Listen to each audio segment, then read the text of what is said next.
அதிபதியாகிய இயேசு கிறிஸ்துவின் நாமத்தில் உங்கள் யாவருக்கும் என்னுடைய அன்பின் வாழ்த்துக்கள்.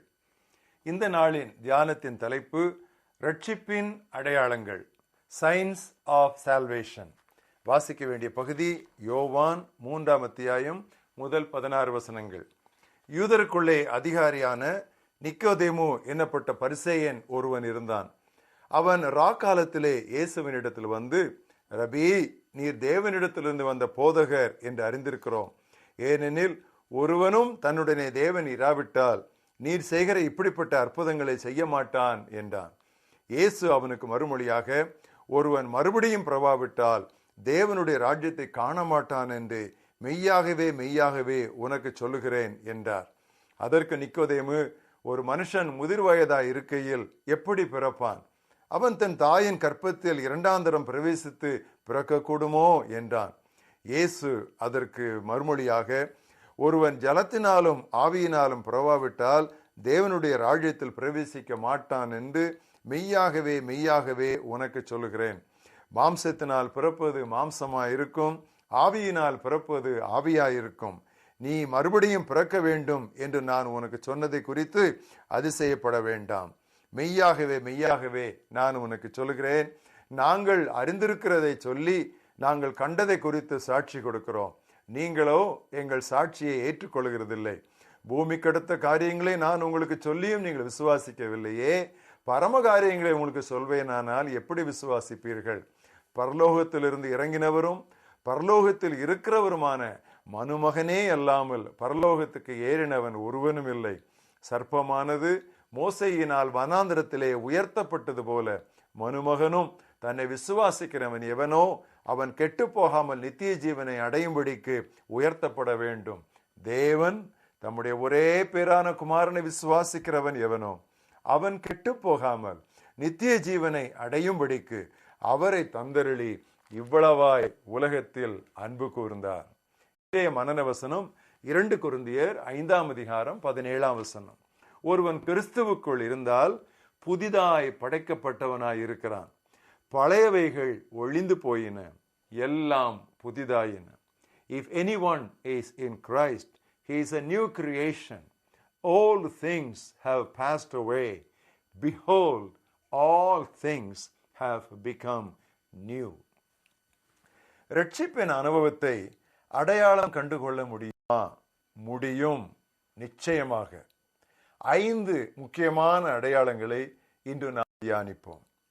முதலாவது, மீட்கப்பட்டவன் தூய ஆவியானவர் மூலமாக தன்னுடைய இருதயத்தில் உண்மையான சமாதானத்தையும் மகிழ்ச்சியையும் பெறுகிறான். கடவுளுடன் சமாதானமானவன் கடவுளுடைய சமாதானத்தை பெறுகிறான். அது உலகம் தர முடியாத ஒரு சமாதானம். பாவத்தின் பாரம் நீங்கியது, குற்ற உணர்வு அகன்றது, அவன் இருதயம் நன்றியால் நிரம்புகிறது. நன்றி நன்றி என்று பரவசத்துடன் அவன் கடவுளை புகழ்கிறான். மனமாறிய ஒரு பாவியை குறித்து விண்ணுலகில் தூதரிடையே மிகுந்த மகிழ்ச்சி உண்டாகுமானால் பூலோகில் அவனை சுற்றியுள்ள தூதர்கள் சும்மா இருந்து விடுவார்களா என்ன? இரண்டாவது, ரட்சிக்கப்பட்டவன் பாவத்தை வெறுக்க துவங்குகிறான். விருப்பமாய் முன்பு அவன் செய்து வந்த பாவ செயல்கள் இப்போது அவனுக்கு வெறுப்பாய் தோன்றுகின்றன. பேரின்பம் பெற்றுவிட்டதால் சிற்றின்பத்தில் நாட்டமில்லை. இப்படி சொல்வதால் அவன் பாவம் எதுவுமே செய்ய மாட்டான் என்று பொருள் அல்ல. மீட்கப்படும் முன் அவன் ஒரு பன்றி. சாக்கடை என்றால் அவ்வளவு பிரியம். ஆனால் இப்போது அவன் ஒரு ஆட்டுக்குட்டி. யாராவது ஆட்டுக்குட்டியை பிடித்து சகதியில் தள்ளிவிட்டாலும் அது உடனே கதறிக்கொண்டு வெளியே வந்துவிடும். பெண் கழுவி விடுவான். வேறுபாடு புரிகிறதா? மூன்றாவது, ரட்சிக்கப்பட்டவனுக்கு திருமறையின் மீதும் ஜெபத்தின் மீதும் கடவுளின் பிள்ளைகளது நட்புறவின் மீதும் அலாதி பிரியம் உண்டாகும். ஏதோ கடமைக்காய் ஒரு சில வசனங்களை தினமும் வாசிக்கும் பழக்கம் போய் வேதத்தை மணிக்கணக்காய் உட்கார்ந்து தியானிக்க வேண்டும் என்கிற வாஞ்சை அவனுக்குள் பெருக்கெடுத்து ஓடும். ஜெபம் என்றால் இப்பொழுது அவனுக்கு மூச்சு போல் ஆகிவிடுகிறது. கடவுள் தனக்கு அப்பாவாகி விட்டதால் அவருடன் பேச அவ்வளவு விருப்பம். மீட்பின் போது கடவுளின் அன்பை நாம் உணர்ந்து அறிய துவங்குவதால் அந்த அன்பின் நீளம், உயரம், அகலம், ஆழம் இவற்றை அறிய பரிசுத்தவான்களின் நட்புறவை அவன் நாடிக்கொண்டே இருப்பான். நான்காவது, ரட்சிக்கப்பட்டவன் பிறர் மீது அன்புடனும் பாசத்துடனும் நடந்து கொள்வான். தவறிழைத்தவர்களோடு காரியங்களை சரி செய்வான்.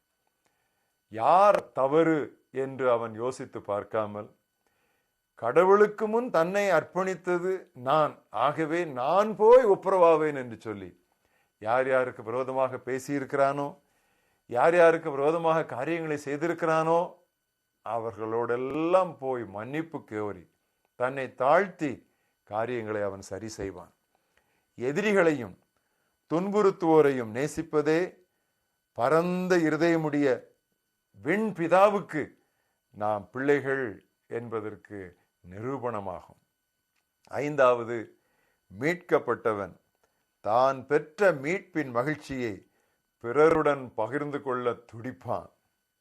யான் பெற்ற இன்பம் பெருக இவ்வையகம் என்பதே அவனது கோட்பாடாகிவிடும். சமாரிய பெண்ணை குறித்து நாம் எல்லாரும் அறிவோம். மற்றவர்கள் என்ன நினைப்பார்கள் என்று அவள் கவலைப்படவே இல்லை.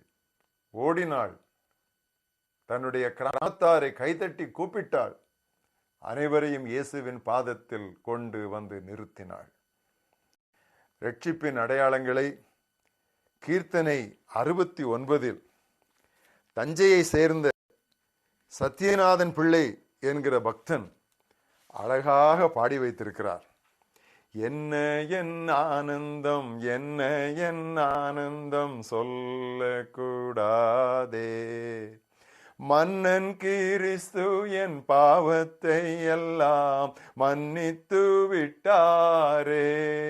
தேவ பிள்ளைகளோடு உள்ள ஐக்கியத்தை பற்றி பாடும் பொழுது, கூடுவோம் ஆடுவோம் பாடுவோம் நன்றாய் மகிழ் கொண்டாடுவோம், நாடியே நம்மை தேடியே வந்த நாதனை போற்றிடுவோம். ஆண்டவரை பற்றி சாட்சி சொல்ல வேண்டும் என்பதற்கு, அட்சயன் பட்சமாய் ரட்சிப்பை எங்களுக்கு அருளினதாலே, நிச்சயம் சுவாமியை பற்றியே சாட்சி பகர வேண்டியதே. அவனுடைய நோக்கமெல்லாம் எதிர்காலத்தில் வரப்போகிற அந்த மேல் வீட்டை பற்றியே இருக்குமாம். வெண்ணங்கி பொன்முடி வாத்தியம் மேல் வீட்டில் ஜெய கொடியுடனே, மண்ணுலகில் வந்து விண்ணுலகில் சென்ற மன்னனை ஸ்தோத்தரிப்போம். ஒருவன் கிறிஸ்துவுக்குள் இருந்தால் புதிதாய் படைக்கப்பட்டவனாய் இருக்கிறான். பழையவைகள் ஒளிந்து போயின, எல்லாம் புதிதாயின.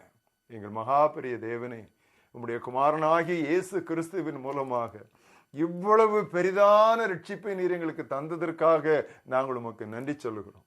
இவ்வளவு பெரிதான ரட்சிப்பை பெற்றிருக்கிற நாங்கள் அதை எங்களுக்குள்ளேயே அடக்கி வைத்துக் கொள்ளாமல், கர்த்தாவே, பட்டி தொட்டி எங்கும் நாங்கள் பறைசாற்ற நீர் எங்களுக்கு உதவி தாரும். இயேசு கிறிஸ்துவின் நாமத்தில் ஜெபம் கேளும் எங்கள் ஜீவனுள்ள பிதாவே, ஆமென்.